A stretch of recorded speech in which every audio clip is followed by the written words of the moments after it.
Welcome to Kitchen Table Life with Nancy and Charity, a podcast where friends gather to spill the coffee. We talk practical truth about life's challenges, loving well, and leading strong. Come on, friends, and gather round.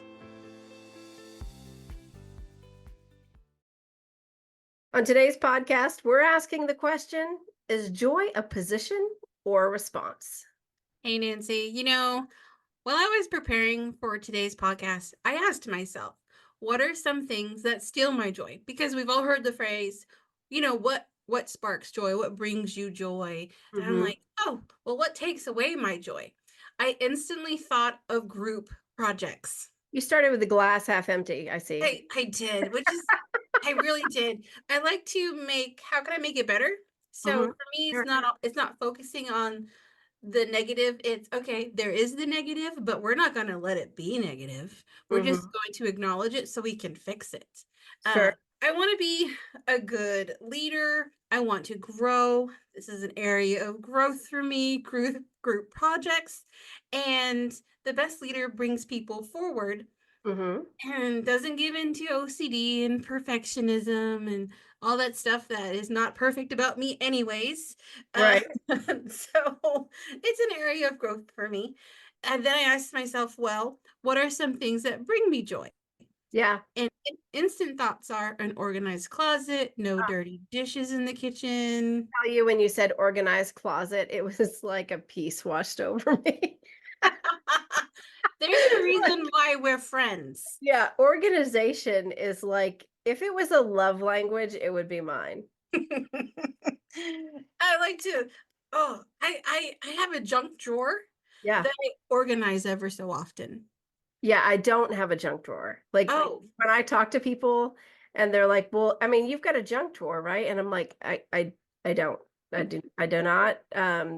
Every drawer has things things have their place. And so there's no need for a junk drawer because everything in the drawer has a home and a purpose. And so, little side note about me. Yeah. Okay, well, before getting off topic too far, my junk drawer has like a cheapo tackle box inside of it that has little cubbies for all the little pieces of junk that need a home. Okay. I'm just saying, that's my kind of junk drawer. But anyways, so I'm thinking about positive things that bring me joy, things that steal my joy. And then I thought, okay, biblical perspective here. And instantly, Nehemiah jumps into my brain. The book of Nehemiah, which I love. And I know you love.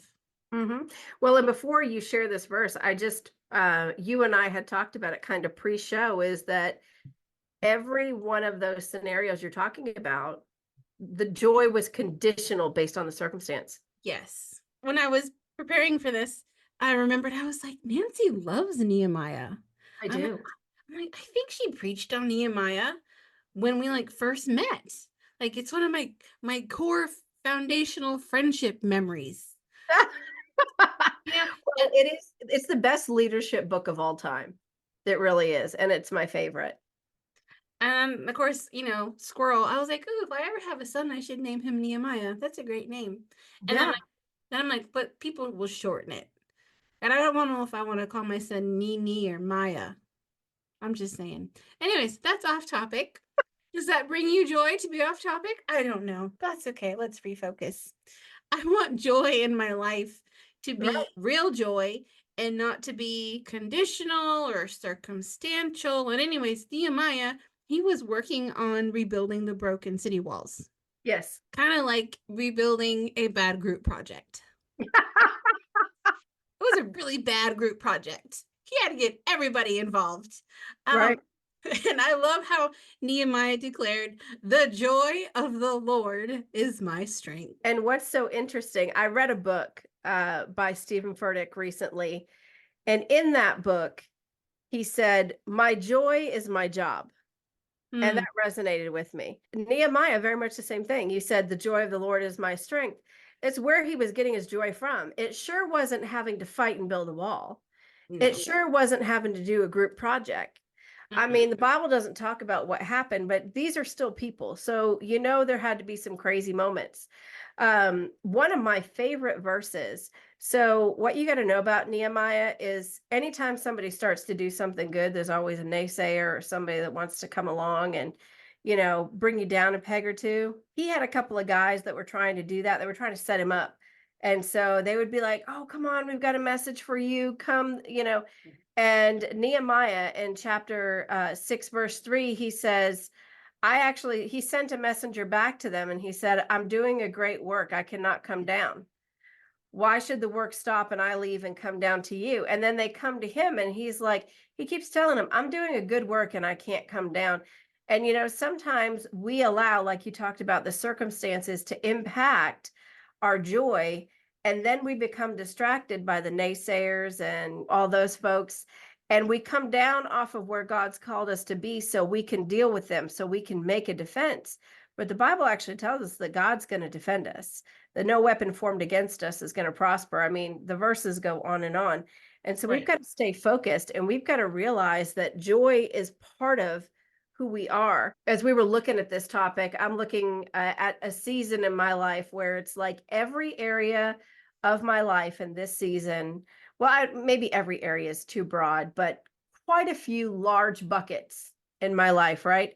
There are circumstances where I can very easily be like, I don't want to be happy or joyful right now. I want to Mm, be mad. I want to be sad. I want to be angry. And those are all like, I'm not saying we should ever negate those emotions, right? right. But joy is my job. My joy is going to dictate the things that I'm doing and how I do them. And it's going to impact my witness. Well, sure. Well, think about Nehemiah. He's there saying, "Hey, I'm doing good things here." And we know that, he commanded the people rebuild the wall with one hand and have your other hand free for a sword. So it Yeah, wasn't like the circumstances were easy peasy lemon squeezy. right. There was a lot going on there. And so we're not saying that stuff doesn't happen, but we're just saying that that stuff doesn't have to dictate our joy. Absolutely. Now, I have a quick question for you. So, in every season, I find even the difficult seasons, there's a place for joy if we allow it. We're going to talk about a little later how joy is a fruit of the spirit, but that joy, it's already in us, but sometimes we're just simply not accessing it. And when you're struggling in life and relationships and whatever, it's very easy to almost fall victim to this is my feeling and joy is my feeling. But joy isn't your feeling. And so I'm just curious, Charity, do you think that there is like a difference between joy and happiness? Because a lot of people are like, I just want to be happy. I just want to live my best life and be happy. But being joyful, do you think joyful and happiness, do you think being joyful and being happy, do you think there's a difference between the two? I do. When I think of the best way I can describe it, when I think of happiness, I think of laughing. Mm-hmm. Like something tickling you, something sounding funny and you're reacting to it. You're like, "Oh, that's funny. Ha ha ha." I think you can find joy in doing things. It can be a reaction, but I feel like I'm enjoying working on something. Mm-hmm. I I'm finding joy in the work that I'm doing. I don't know the best way to describe it, but I definitely feel there's a difference between happiness and joy. Well, I absolutely agree. I think that happiness is a reaction, joy is a position. Happiness is a result of something. Like I did X and it made me happy. I got to organize a closet and it made me happy. I got to eat cake and it made me happy. I got to hang out with Charity and it made me happy. But I'm not happy when I'm in despair. I'm not happy when bad things happen to me. Do you know what I Right. mean? Because it's to me, that's part of an emotion. So if something has happened that's sad, I'm sad. I can't be sad and happy at the same time. And this is going to sound weird, but I can be sad and joyful at the same time. Well, think back to poor Nehemiah. He's got people bugging him, telling him come down, lying to him, busy, bad group projects. Trying And to he, take them out. Yeah. yeah, and he's kind of like, I can just imagine someone like he's standing somewhere, and he just takes a deep breath, and he just says, "The joy of the Lord is my strength. The joy of the Lord is my strength." Which is not my joy in that it's the Lord's joy. So it's something that he does give to us. Over in John 15:11, it says, I've told you this so that my joy may be in you, so that my joy may be in you. We're talking about Jesus's joy may be in me, and that my joy may be complete. So when I accepted Christ, I was one with him anyway. And so I was complete.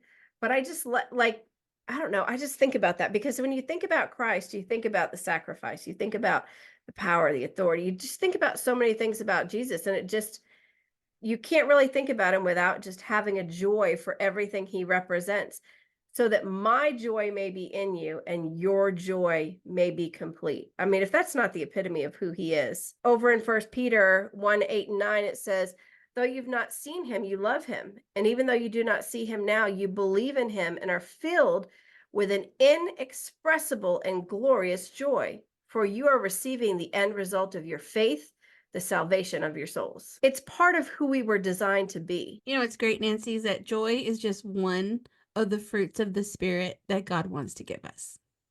You know, that's a little soapbox item for me, is the fruits of the Spirit, because people will say, oh, I'm doing good with love, joy, peace, patience, kindness, goodness.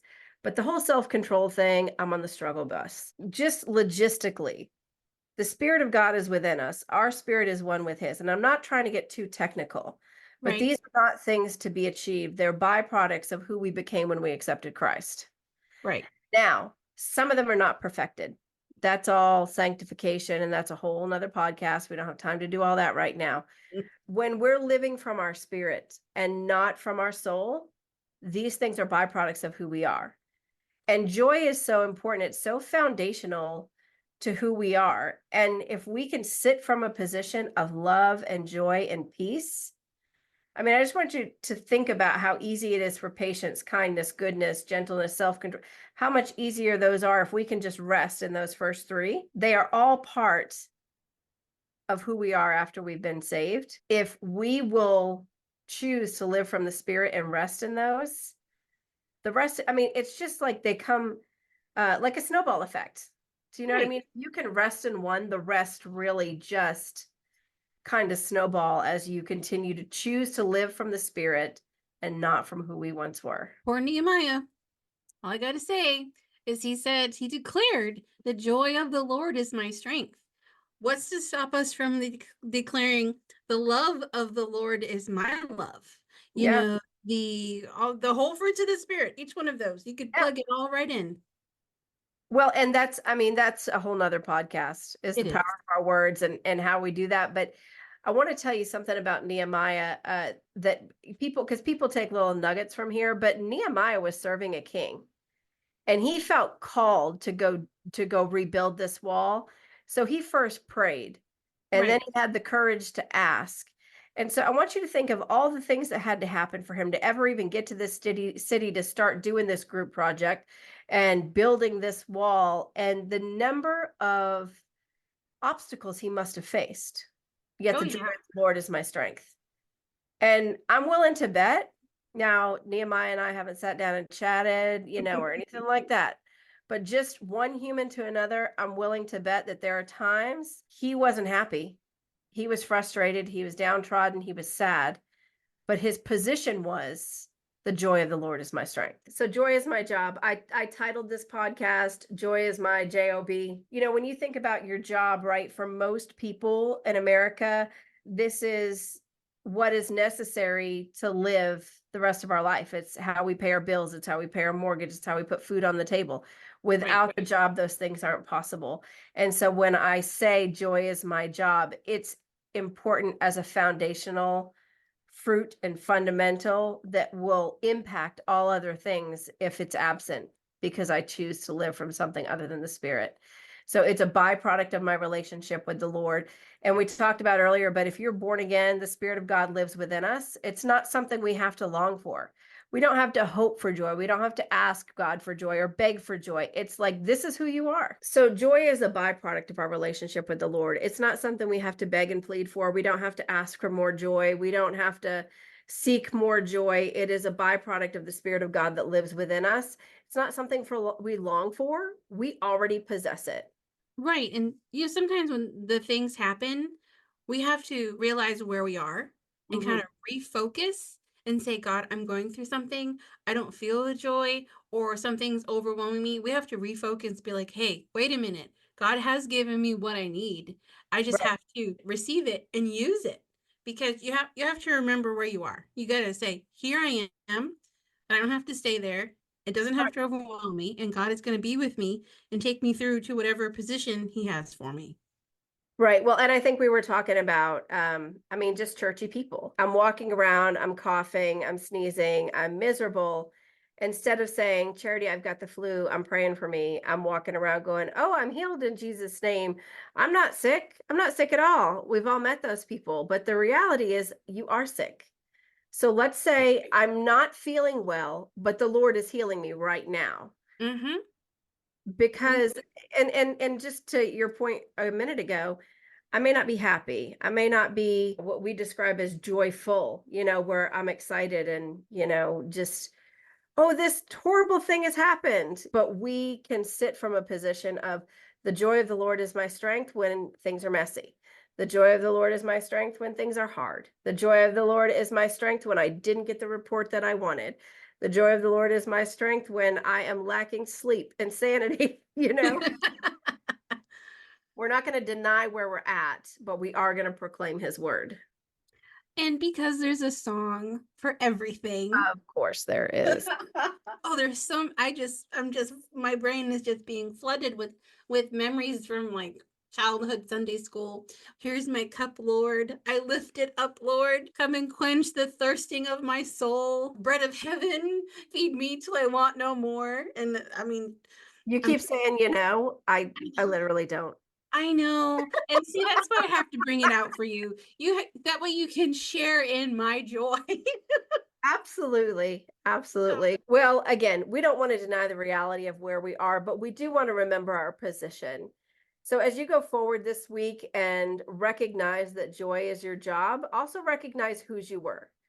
You were bought at a price. Christ gave his life for you, and you are co-heirs with Christ. You are a son or daughter of the Most High King. Your inheritance is one of royalty. And we have to stop operating from a place of less than and rise to a place of authority. God's a gentleman, and it is your choice. And Charity, you made a great point that everyone should take away with them earlier, and that is your inheritance isn't on hold until you reach heaven. It's yours here and now.